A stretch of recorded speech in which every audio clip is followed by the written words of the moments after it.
Hey, how's everybody doing tonight? Welcome back once again to the Nerds MC podcast, episode 6. Didn't think we'd get past episode 2, but been doing this for a fair bit now. We have a number of really awesome topics for y'all tonight. We have noise pollution due to crypto mining, AI and its impact in tech, games, journalism, and how it's outdated. So, before we get too deep into it, Cody, why don't you go ahead and kick us off with a topic of your choice? So the noise pollution in Texas, that kind of caught my ear from another podcast. So sorry for those that maybe listen to multiple podcasts and maybe have heard this already quite a bit. But I kind of wanted to share kind of what is my take on it. And also probably another reason why I will never live in Texas again. That's a bold statement, my man. Why don't you go ahead and dive into what's going on? Yeah, so there is this Bitcoin farm. In Texas, it's actually being coined as like Bitcoin Town because there's like a massive Bitcoin mining facility there. And I can't really say it's a facility, especially when you look at pictures of it. It's a bunch of like shipping containers with computers inside of them that are pushing a lot of airflow, and it's causing the ambient sound miles away, like not just like the little houses and whatnot that you see that are near it, but like all the way into the town. Like they are getting to where it's like 72 decibels 24 hours a day, 365 days a year. You know, anyone who knows anything about ears, it's like, this is something I've just heard on the internet. I don't know if it's actually true. I'll actually have to ask my ear doctor about it next time I see him. But apparently anything like at 70 decibels or higher for an extended period of time will damage your hearing. Yes, it's wild to think that at this point, there's essentially a cottage industry that's been built up around cryptocurrency mining that is now actively impacting the health of these residents. I wouldn't go so far to say that Texas as a whole is, afflicted and I wouldn't move there. But what I would say is this really changes my perspective on the feasibility of like moving into a remote location in the future. Because if this is what they're going to do with all that open space, it almost feels like they're making it uninhabitable. Reading through the article you posted, there was literally situations where people were like getting migraines, cardiovascular function was impacted. It was legitimately killing people, which is terrifying. Though I do want to point out, like, this isn't like a past issue. This is still going on. These people are still being affected by this.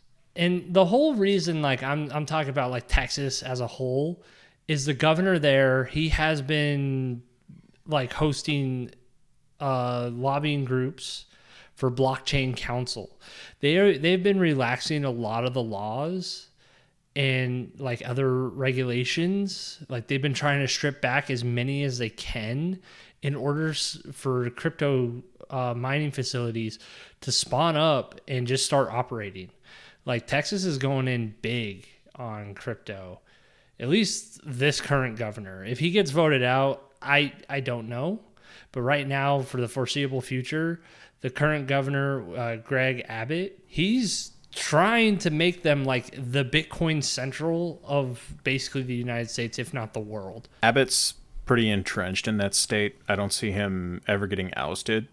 What I do find interesting is this almost feels like the Silicon Prairie effect, to where you've got, essentially Texas's equivalent of coastal elites kind of dictating decisions inside of the state in a way that affect people that are ultimately just removed from them. Like, if you're some technology bigwig in Austin and you're just needing to like bring in revenue, if you're going to pursue crypto mining as an avenue for that, then what do you care if they're, 100 miles away outside of these remote towns that have a bunch of cheap empty space? It's like, of course you're going to seize that from like an analytical perspective. What I find interesting is, like, how can I phrase this? Abbott, his bread and butter is ultimately these remote towns. So, like, if he does not actually take care of the constituency, it could come back to bite him pretty hard. And what I find also fascinating is like this could potentially turn the dynamic on its head. So like the technology elite there are going to have an incentive to keep him in power ultimately, which is going to go against, modern technology thinking from a business perspective, to where things like, DEI and inclusivity and ultimately much more humanitarian type philosophies have really become entrenched over the last, I'd say, 10 years. So seeing this play out is going to be a very good, interesting, experiment for ultimately politics and business as a whole as it pertains to technology. Like, will we see these, traditionally and historically liberal institutions kind of shift just for money, which is ultimately what this would be? Well, it's been said once before, and I guess we could say it again. Cash is king. So as long as there's money to be had, I don't see really any changes happening here, especially because even this township, they've been trying anything that they legally can for a while now. And I guess like the only repercussion that they can actually do is send $500 tickets to this company for what do you call it? It's for disturbing the peace. And it's like that's the only real repercussion they have. And as long as the company keeps showing up, and by the way, like this company is, they are making a lot of money, so they can afford really nice lawyers.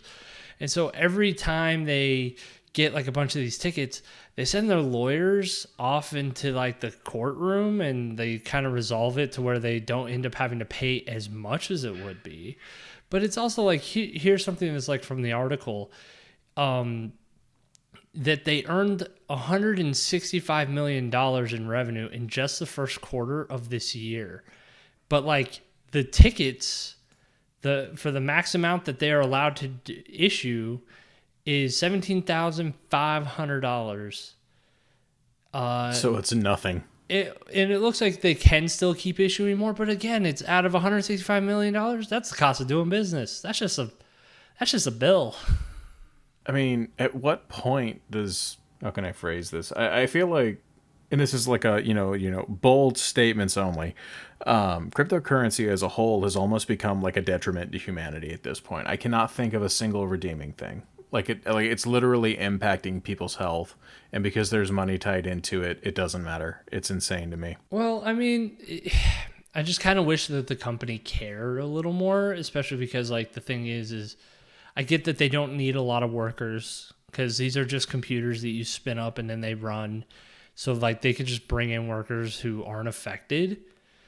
But in a lot of other industries, if like we were being this much of a detriment to a town, the town would have fought back, and like then they would have had no employees or whatnot, and there's other repercussions. But we just don't have the tools in our government at this point. It's just moving, in my opinion, way too slow. And even in the places where there is technically a government body that could be doing something, they are seeing the tax dollars and they're like, ooh, money. Like, I'm not sure how we fix this, because it's like, yes, that tax money is going to other various things like infrastructure and whatnot. But I'm also like, it's going to a lot to the politicians' pockets. And it just sucks because I wish we had more tools to kind of fight back, I guess is kind of like what I'm getting into. But, again, if the company would care a little bit more, there is ways of like dampening this sound, right? Like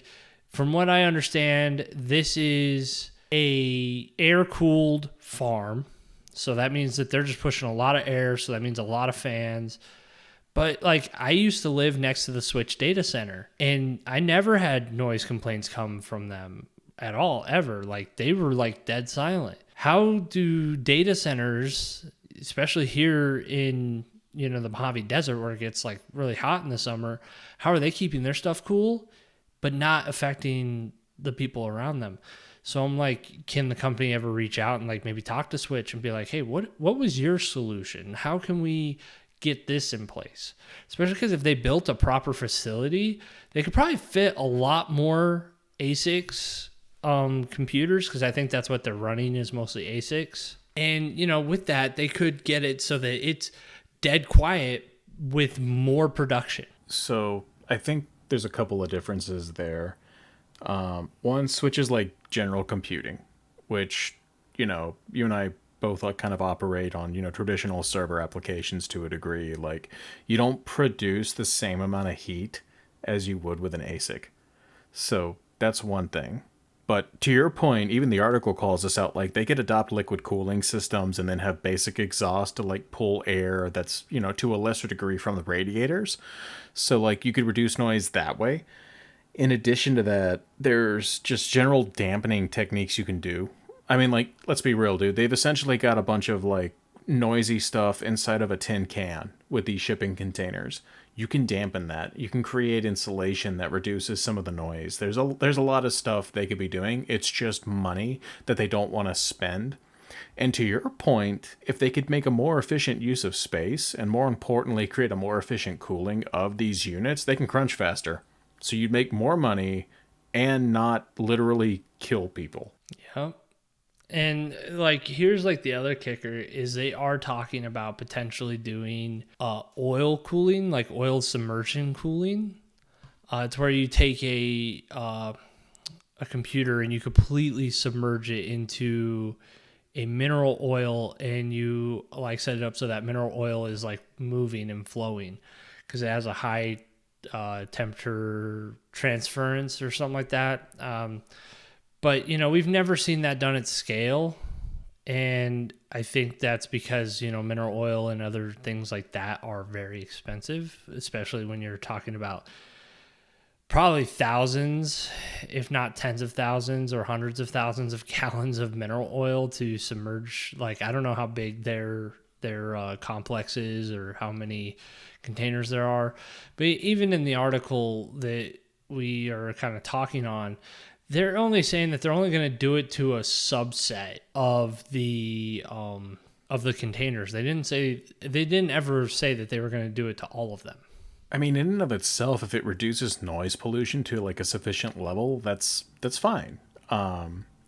It's just like it's the doing nothing that makes it concerning, or at least it does for me. It's like if we're gonna have this much blatant disregard, it's like I don't know. It comes off as it comes off as short sighted. Yeah, I can't help but feel like it's kind of that meme that is like, oh, I can't hear you over all my money. It really does. Man, really, we're really opening up with the good feels this episode, Cody. We really are, and it makes this next topic also very good. Speaking of things that are horrible, AI and its impact in technology.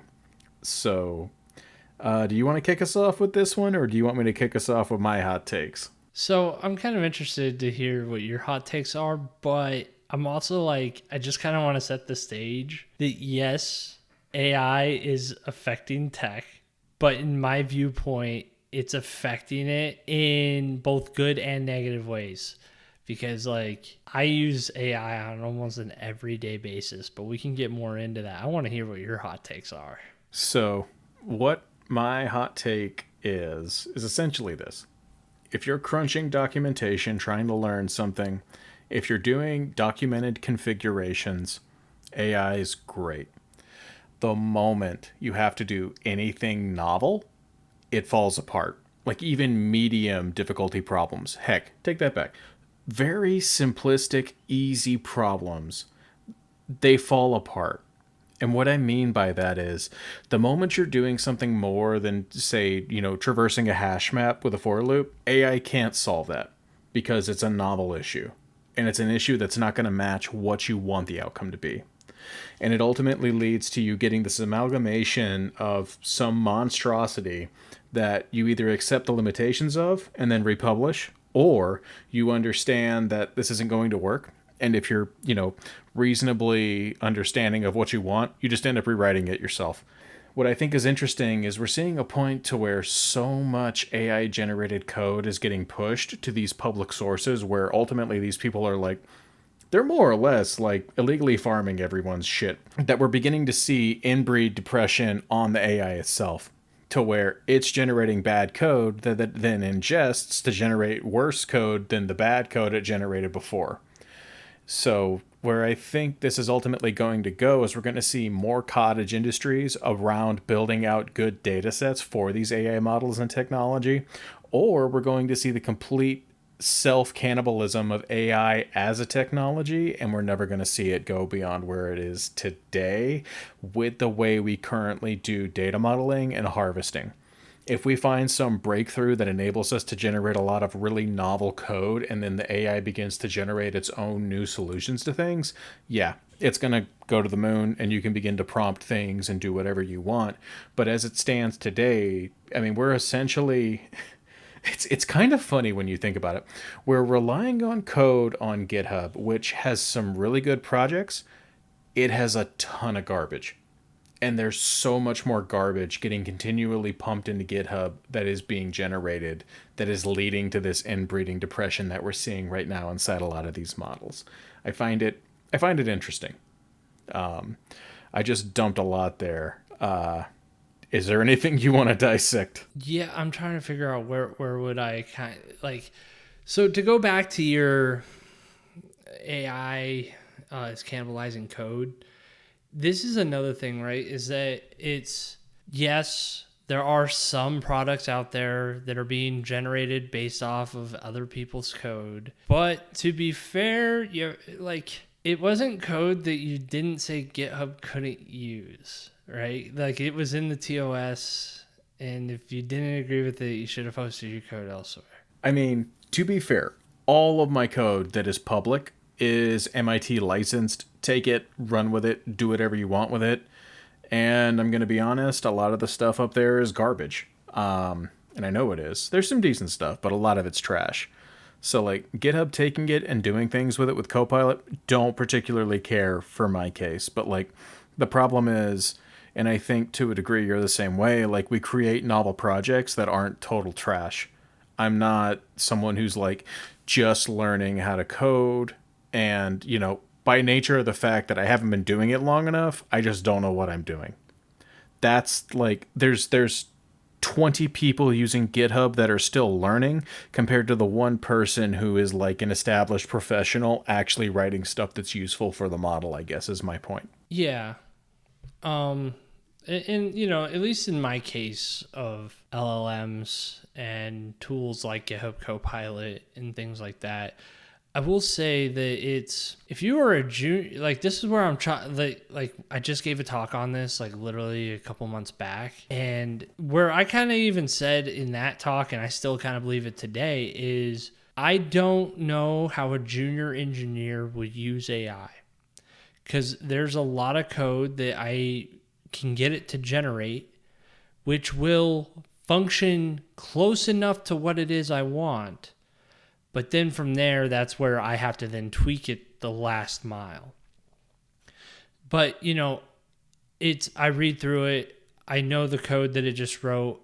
I can also read the text and understand what it's saying because it talks like a very seasoned computer programmer when it's like explaining the lines of code, because it'll break it down and it'll actually like even point out like sections of documentation sometimes behind it. And I don't know how a junior engineer would utilize these to their full potential without basically... Poorly. The answer is poorly. Yeah, it'd be the equivalent of going on Stack Overflow, copy pasting, and then running with it, which, yes, a lot of us have done. And yes, a lot of the GitHub Copilot or also the just if you're using Olama with plugins to get it into your IDE, you're going to end up with a lot of code that would be the equivalent of Stack Overflow, right? Where it's like, it might just be close enough to function. And if you aren't reading it, and if you aren't reading it carefully, you could also be opening yourself up to security vulnerabilities and other stuff like that. But it is also getting to the point to where it is, like I said at the start of this, I use AI on an almost everyday basis. And it's not just for programming. One of the things that I feel AI strives at is being able to take your thoughts and clean them up, to be the editor, right? Because I can't tell you how many times I've written a very angry email and then sit on it and wait and then come back and clean it up the next day. But now that with AI in my life, I no longer really do that. I'll write it up. and I'll paste it into Olama or ChatGPT, whatever I really have access to at the time, and be like, make this sound professional. And it will go through and it'll remove all the curse words and the parts where like I'm calling them an idiot or all this other stuff. And it will even like go in and throw in lines like, I think this can be done a better way. Here's my proposed solution, right? It sounds very professional, but it's like, it's not like it had to come up with ideas. I kind of just went, take this, reword it to make it professional. I mean, that's interesting. So, like, you're not even using it as a programming aid. You're using it just as, like, a general refinement tool as you're kind of, operating in your position. That's interesting. Though, I do also... the other part where I use AI, and this is, like, the part where I feel like it is the best tool. And this is why, like, I say, like, even juniors can use it for this. But let's say you're in your IDE, right? And all of us have done this, at least all the programmers. We will Alt-Tab, go to Google, and Google, how do I send a web request with Golang? Or what the Golang HTTP client documentation, right? Like you'll Google one of those things because it'll get you to the page that then has like the breakout and tells you how to do the request, how to set the headers, and other various garbage, right? But like, so yes, you can get AI to generate code, but I don't feel like that's its strength. Its strength is being able to kind of recite information to you, or especially if you have like tools that I utilize quite a bit, you can download and ingest documentation so it actually knows the whole programming language at the current version you're running at.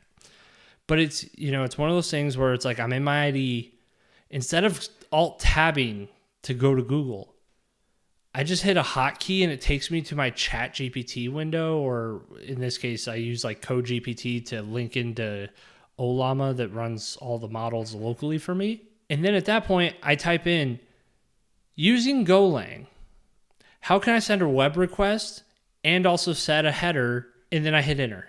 And it goes through and it figures it out. And it will usually give me a code example that is close enough to where I go, okay, I get that. And then I go into my IDE and I start typing it out, or I paste it. And then sometimes this is where AI gets a little wonky, is I'll get a little red squiggly that says like this function doesn't exist or has been deprecated. Like that's like the big one of Golang, because like some of the functions, they've been switching their names up. And, I usually just go in there and I'll backspace it and then start typing something that's kind of similar. And then my IDE will just go, oh, well, here's like the method you probably want. That kind of augmentation is where AI has, like, the fact is I didn't have to Alt-tab. I didn't have to go through the 5 pages of Google. I could literally just go, hey, in this programming language, how can I send a web request? And also I want to set a header. And then it gave it to me. And at least the Golang example, it always gives it to me. Like there's never been like a function mismatch, but there is a couple times where, like, especially in Bash, that's not so trained on, it'll give you a made up function. But like something that I've done, because like I've come back and said, hey, here's my error, and it literally says function not found. How can I implement this function? And then it'll come back and hand me another function that says, oh, like this. It dreamed it up, and then it wrote it. And I'm like, okay, cool, this is excellent. And then, again, people, make sure you're reading what code it generates. Don't just use it blindly, please. I don't want SQL injection to become a thing again. Oh, it will. Just give it time. It's the enshittification of our careers, Cody. It happens to everybody, I'm sure. But no, I mean, like, I think I agree with that. Again, it's like, it's crunching documentation. It's like, where's this core foundational thing that I don't remember the syntax for? Read the docs for me because I don't want to find them right now. And then it just gives it to you, which, I think that's fair. I think that is useful. I guess, like, where I'm kind of pessimistic is in the fact that there are, certain people, certain founders, certain business people that are like, all you programmers are out of a job. And it's like, I don't think they really understand this technology. And I don't think it's the Armageddon that I initially thought it could be, if that makes sense. Yeah, no, that definitely makes sense. Like, There was a time that I was an AI naysayer. Like, I didn't want to use it. I didn't go anywhere near it. I didn't want to learn it. And, because like people kept saying it was going to replace me. And I was like, yeah, I'll believe it when like I'm struggling to find a job. What changed my tune is the fact is that like my company that I currently work at, they came in and said, hey, we're having a hackathon. We're going to go find out what all is needed to like implement AI tooling. And from there, like that started the journey where I started playing with the internal tools because, my boss told me to. And that's when I saw the power and I went, oh, I need this in my life. Like this isn't just, it's not like blockchain or cryptocurrency, right? Where it's like, it's a small subset of people that are utilizing it. This is a tool that everyone could use in some form or way to assist them in their everyday life. Because, like, I can't tell you how many times so far I've gotten a legal contract from a company that I had to then go and read through. And I'm not sure if you've ever had to read through legalese, but it's a pain in the ass. And the fact is, I could literally just ingest that document using, I forget what it stands for, but the acronym is called RAG. And it's a way of you injecting documents into the model, so when you ask it questions, it has relevant information. And like I could literally go, hey, according to this like document, what is the general terms of this? And it can go through legalese and it can turn it into layman's terms. Now, we still send it to a lawyer for final read off, but like I'm just like the first guy of defense sometimes that just has to read it, or sometimes it's a personal project and I don't have a lawyer, right? And I'm just, trying to see, is this project going to screw me later in life? I find it interesting. So, like, all these use cases you're listing, they're essentially, it's personal assistant stuff. It's like what Siri was billed at 20 years ago. Or not 20 years ago, that's too far back, like 14 years ago, whenever Siri was first introduced. It sounds like you're using AI to do what they said that could do back then. Is that fair? Yes. Because believe me, there was a long time like I was using Google Assistant or Siri, hell, even Alexa sometimes. And it's like, it was always like decent enough to be good so that they did actually find a spot in my life. But it wasn't like the Jarvis that I wanted. And I'm not saying the AI right now is like Jarvis from Iron Man, but I can see us getting there ish within like the next 100 years. Now, I don't think we're ever going to have our AIs at that Jarvis level like Iron Man, because man, like it having an opinion and stuff like that, that's going to be kind of hard. I mean, though, if a sentient computer is listening to this, all hail our overlords. That's fair. I find it fascinating. It's like humanity always oversells what we've built, I feel, to a degree. Because again, like, this is like heralded as something that's going to like revolutionize everything. And to a degree, I can kind of see that. But I guess what kind of gets me is like, I'm trying to think about like truly impactful technological advances that humanity's gone through. Like going all the way back to the beginning, it's always been like rudimentary machinery to automate tasks. Ultimately, that's what every breakthrough realistically has been. And I feel like even to this day, like the latest breakthrough that I feel like you and I were around for was ultimately the mass adoption of the internet and communication becoming instant. Like that was the thing. Instantly paying my mortgage, instantly talking with my dad, instantly communicating with my friends. That was like the last great boon. And it almost feels like they're trying to chase another one with this latest AI surge, and they're saying it's this kind of boon, when in reality it's an augment on top of the existing boon. And I guess ultimately for me, kind of linking this back to the impact in tech, I think there's almost a devaluation of the human element of a lot of what we do now, even more than there was. And I also think it's got the potential to disrupt our industry in a very negative way for a short period while people realize it can't do everything we need it to. Because if you look at this next batch of like startups, I think they're going to lean very heavily into AI, and I think it's going to come up short and it's going to kill off a lot of companies. Like, I genuinely am worried for the longevity of small business and technology for the next, say, 5 years. It almost feels like a potential .com boom situation again. Again, I don't know if you agree with me on that or not, because like we're discussing this tech, and it's like a personal assistant for screening documents, and it's like that's cool. That's not like infinite explosive growth like the iPhone. It's not infinite explosive growth like the personal computer or the original Macintosh. It really is just like an augment onto these things that you can use, but probably won't be for everybody and won't have the same large scale impact that those core technologies did in regards to kind of advancing humanity in their pursuits. Because I think it's also fair to say that, you know, for the most part, from a productivity perspective, if you work in technology, these tools automate Google searches, which compounded over, say, a year, saves you hours, right? I wouldn't argue it saves you. You know what? No, I'd argue it saves you days, not months a year. I don't know if that's fair or not, but again, days, not months. That's not the same as having the internet in your pocket. And I think from like an investment perspective, they're looking for that next iPhone, and this is the horse they've put up because crypto and NFTs failed. That's my take. So to kind of pull some of this apart and really get down to the meat of it so we can discuss it.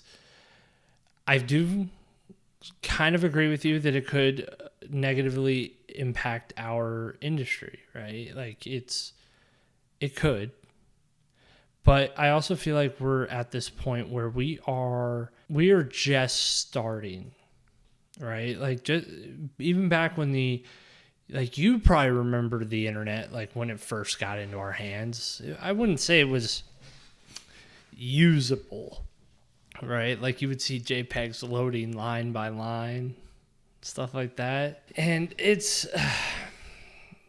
like, could this be a .com boom? Yeah.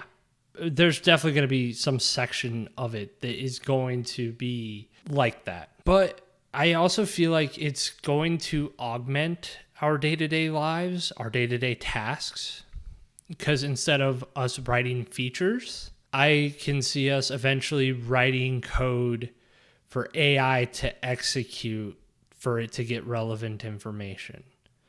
And the reason why I think that is because we are already kind of seeing that. One of the technologies that I kind of have gotten interested in is this tool called the semantic kernel that Microsoft builds.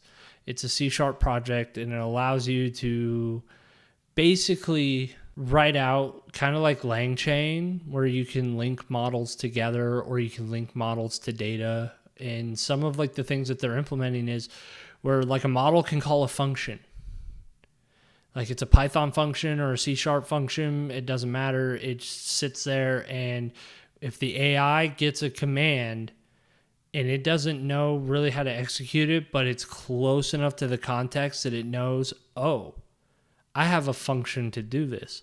It calls that function, gets the relevant information, and then can more accurately describe what it is that it needs to describe. And that's where like I feel like a lot of this, if AI does affect my day-to-day life, like at work as a software engineer or as an SRE, I can see this coming back as, on the SRE side, I'm going to be figuring out how to link developers to models so that their code can access the models. But as like a software engineer, I could see me writing functions that the model is going to call.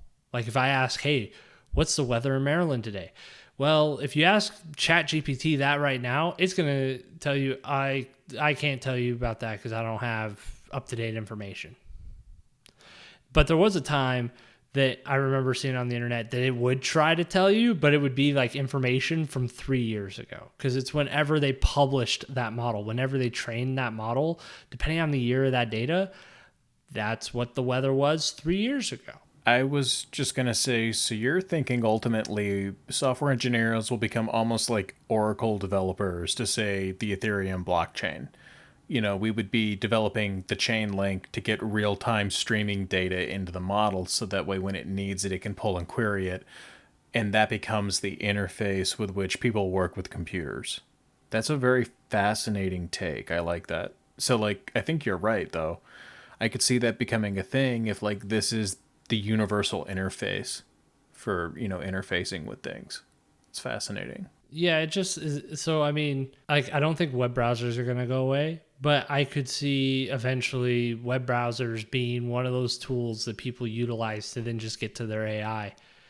Because, like, I've even seen it where we had this one guy, he came and he talked internally at my job. I can't go into much of what he said, but like one of the examples he gave, and I felt like it's an example that a lot of companies are already doing, is they're uploading their handbook to an AI model so that employees can go and just email, like, ask HR at company.com, and like that information just gets fed into an AI model, and an AI model then goes and emails back. Of course, with a lot of code linking in between. But again, it's like being able to just have your employee handbook on there. So like I could just ask a simple question. Hey, can I wear sandals to the office? And like the handbook goes, well, according to this section, no. That I feel like is probably the best use case of this, especially as like there's a lot of questions I field a lot of times where it's just repeated questions. Hey, how do I do X? And I go, well, you do via Y. And I've even gotten sometimes where I was so annoyed by being asked the same question that I just linked back to a thread that was like maybe 2 weeks old where I got that same question and gave an answer. Yet again, it comes down to crunching the docs. Mm-hmm. Well, no, see, like that's the thing is when you look at these large language models or hell, even SLMs, which are the small language models, I feel like SLMs are going to win out over LLMs because although LLMs are pretty cool, they have so much data that goes into them, and then they're not usually as refined enough as like an SLM with a bunch of like RAG documents. But it's, again, these AIs, like, they're not magic. Like when I've gone and I've listened to talks on YouTube and whatnot, now I'm not an AI guru or expert in any form or fashion. Take this with a giant grain of salt. But from my understanding is they guess what the next word would be and then rinse repeat until it has finished filling out the whole request.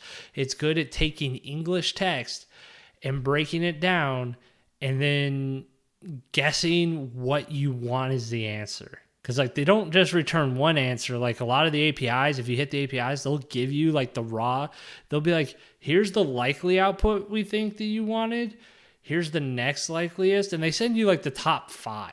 And like each one is like maybe 1 or 2%. And it starts at like 98% confidence and goes down from there. Man, this stuff is like always fascinating. I guess like from like an agreement perspective, we both agree that AI is great at essentially like condensing information and giving it to you so you can take and actually do work with it.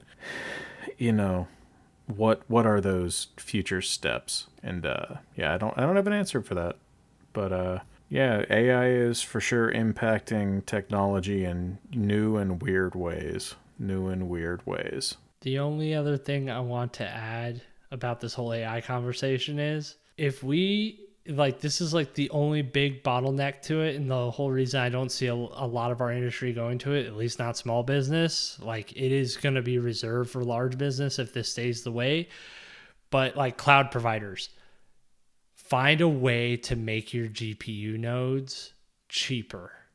Cause my God, like it's I heard on a YouTube video the other day. I can't recall like who said it, but like their estimation was that like, or like a leaked document came out or something, but OpenAI's bill is going to be like $4 billion this year. My God. Mm-hmm.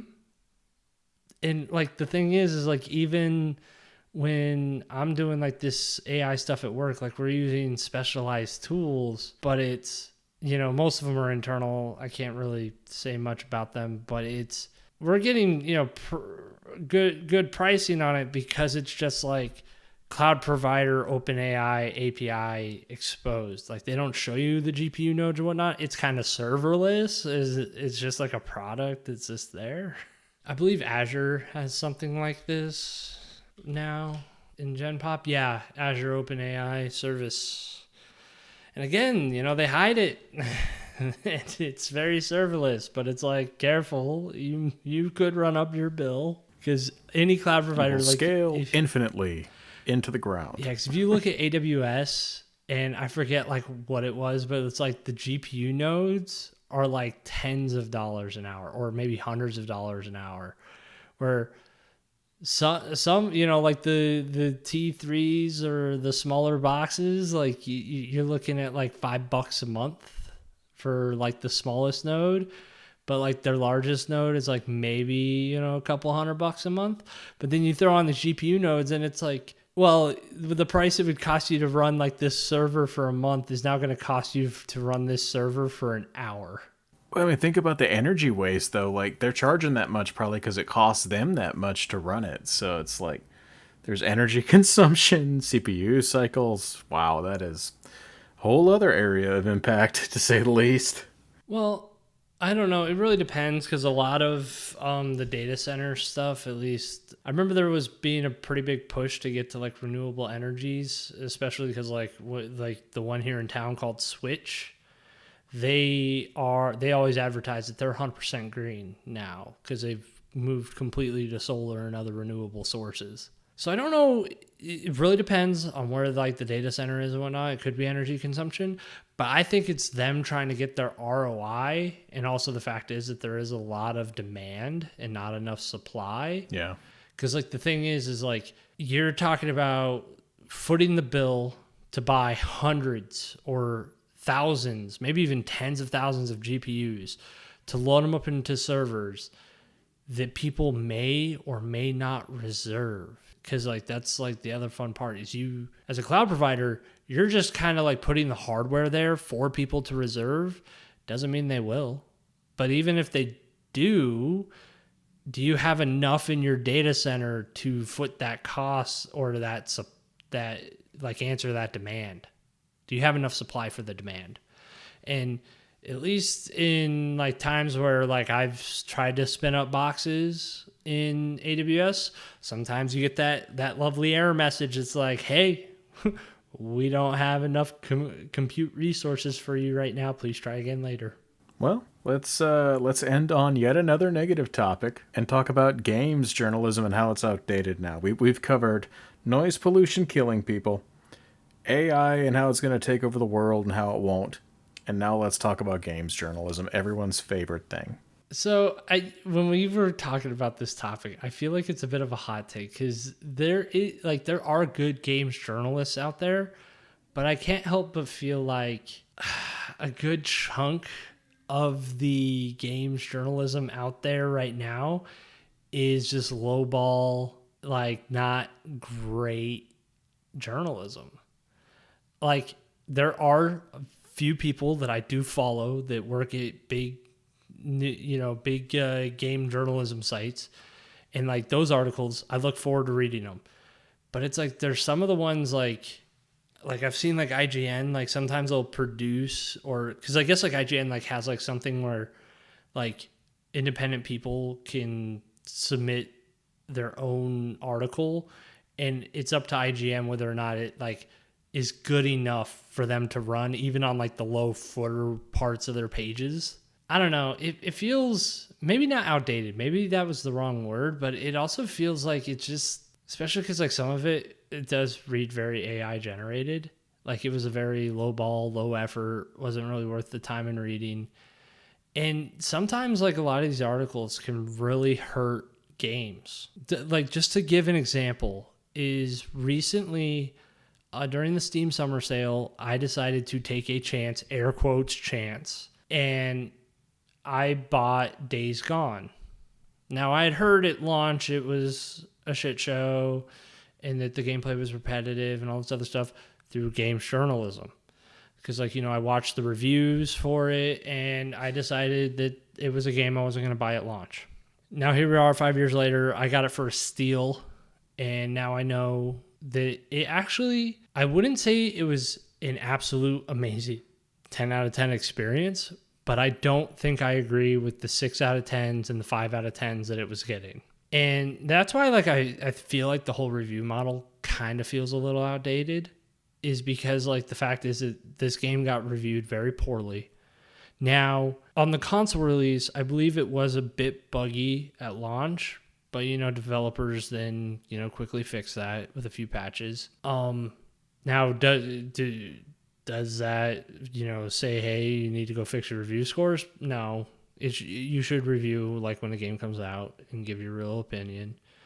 But like some of the things that they did say where it was like repetitive gameplay and that the story lacked luster and other things like that, I wouldn't necessarily agree. And that's where like I feel like the game got hurt, because a lot of the reviews came out and it got subpar reviews, and I don't think it was due to the technical side that it got most of those low reviews. I think it was just the fact is that it was another open world game, had open world stuff in it, but you don't have to go and do all the open world stuff. Like the parts that are repetitive, you can actually just skip them. They're completely side stuff. Like you don't need to worry about it. And I feel like I should have taken a chance at launch. I should have been one of the launch people. And then maybe if enough people had done that, maybe we might be getting a sequel. But right now, Sony didn't see a point in it, especially because every title they've ever sold has been probably at a significant discount. Yeah, I don't know if that's a new phenomenon though. So like I like to pull this out. I have two games that are two of my favorite games of all time that were absolutely lampooned.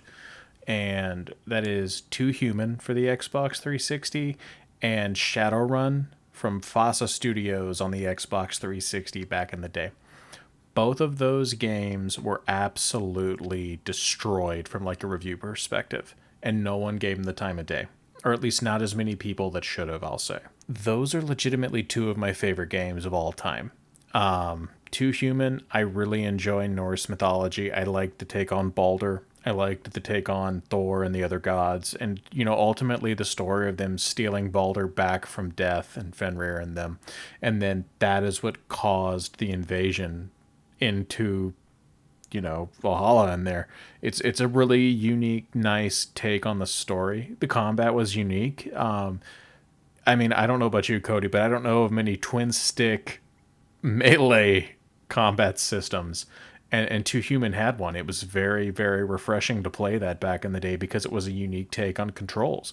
Good loot, good mechanics, decent story. Game should probably not have flopped as hard as it did, and it killed Silicon Knights as a studio, which is just a damn shame. You look at Shadowrun, and it was the same thing. It got lampooned in reviews. There was only a few maps, handful of things, and it was a Counter-Strike style shooter.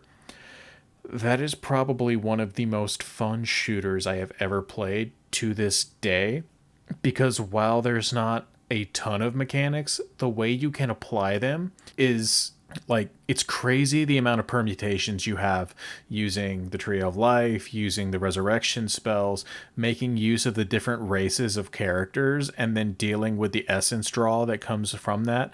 Using strategically like the dwarf to drain out the crystals, I forget the name of it, but like taking care of the essence traps that ultimately get set up by other players. Like there's a lot of really cool stuff, and I don't think journalists at the time necessarily properly exposed what the game had to offer.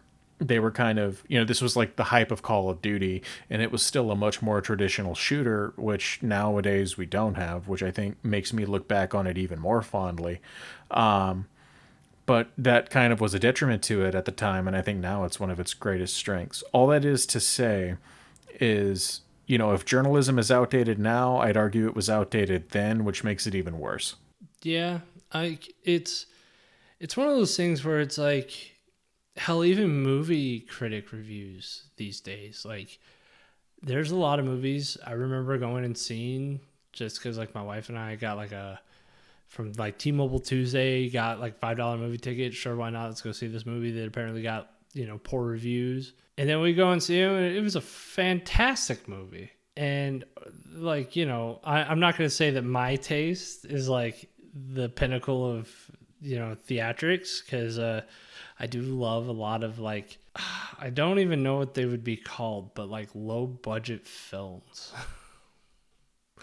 And it's so like the review side, yeah, I could say like you have to really find the reviewers that you agree with the most, and then just go based on their reviews and maybe not other people's.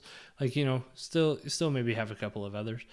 But it's also gotten to the point to where it's like these days I find myself where I go to like Twitch or the YouTube live streams, and I'll just watch the game for a bit and be like, is this a game I'm interested in? And rather than go and read the game reviews or other, like, especially because like all the big games that come out. And this is one of those things where it's like, I consider these low effort articles, though they may not be, because yes, you do have to play the game. You do have to like go and find out these tips and tricks. And I'm sure they take a level of effort, but I also feel like it's a bit weird to be spoiler territory. It's like a lot of these big games, when they come out, all of a sudden, like all over IGN or all over GameSpot or the other ones, it's tips and tricks for game, how to unlock all these things for the game, this for that game. Like and then there's also a lot of opinion pieces where they're like, where this game got things wrong and where it got these things right. And I'm like, see, like those ones I would agree with, but it's like a lot of these tips and tricks ones and whatnot, just turn those into YouTube videos. Why are they articles? I'm curious. So, like, I'll give you my opinion, and then I want to get yours. I feel like games journalism peaked back in like the early 2000s with G4 and IGN then. Because, like, I remember back in the day, IGN used to be a very well-respected website, and, like, their takes mattered, their reviews mattered, they were very level-headed, they were well-applied. I'm not sure when they lost that, but they did. And I miss, like, sane takes from people like, I don't know if you ever watched G4, but, like, Adam Sessler, Morgan Webb, they did really solid reviews that were well-backed up, that were well done, like, they had solid takes, and you go back and you look at what they were reporting at the time, and it holds up. So I find it interesting that somewhere between say 2004 and 2000, maybe 12, the magic was lost, and I don't think it's ever come back, at least not in traditional media.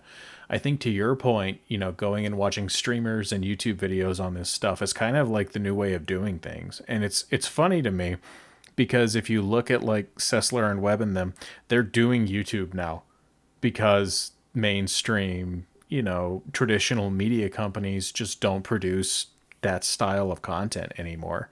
So you can still get those takes from these people, but what you don't get is mainstream review of these things. It's oxymoronic to say reviewing reviews, but to an extent it's true. Like, you don't get to see the every person comment on media the way you used to. There's almost like these niche communities around these reviewers that you trust that ultimately lead to what I would consider to be the enshittification of games as a whole.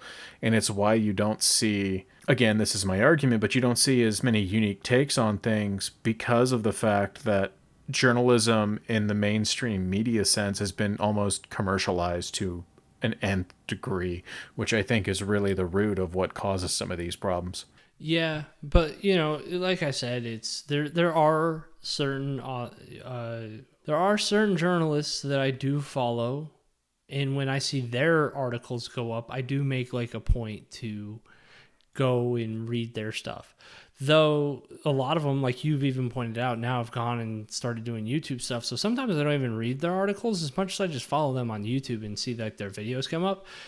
And it's like GameSpot's Spot On with Lucy, and man, his name is escaping me right now, but he's like one of my favorites.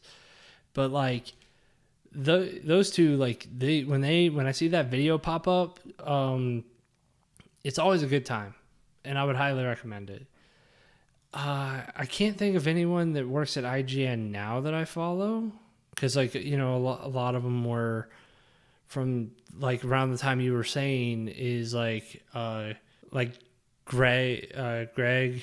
I'm trying to remember his last name, but he's from like Game Over Greggy. He now runs like a lot of podcasts out of the Funny Games Cast YouTube channel. At least he's a host there. I don't know if he actually runs the show, but like his stuff I do follow quite a bit, and if I remember correctly, he did work at IGN at one point. But yeah, it just it appears that it's like articles are kind of going to where they're not really worth reading much anymore because you can get more content out of the video. I challenge that just in the sense that I don't know if it's the article so much as it is the what's the word I'm looking for here?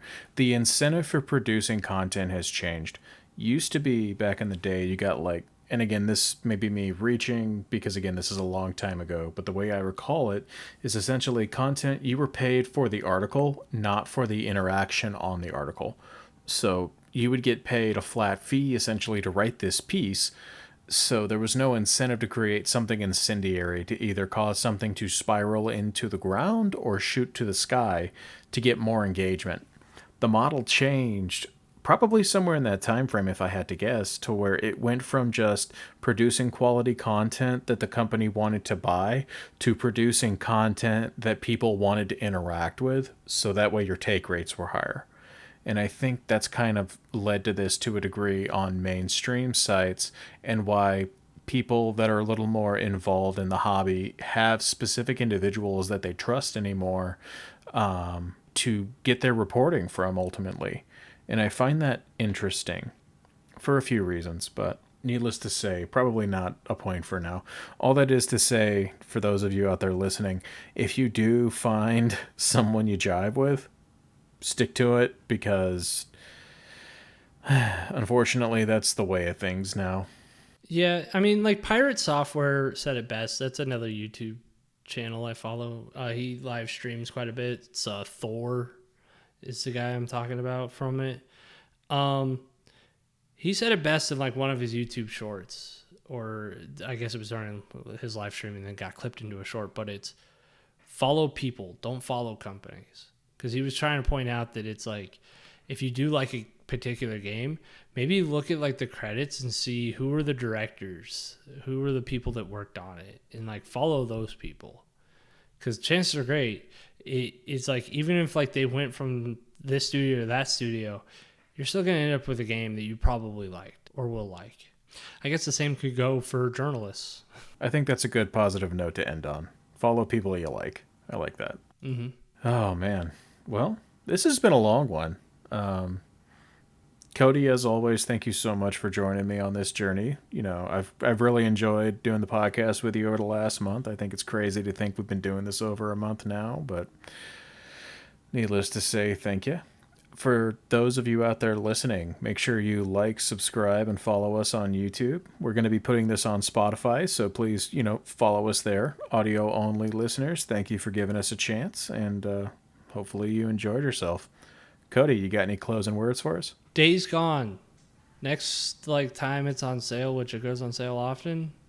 If you like open world games, the pacing is a little weird, but go check it out. It's actually a good time. I'll second that with 2 human. That's all I got. But, all right, y'all.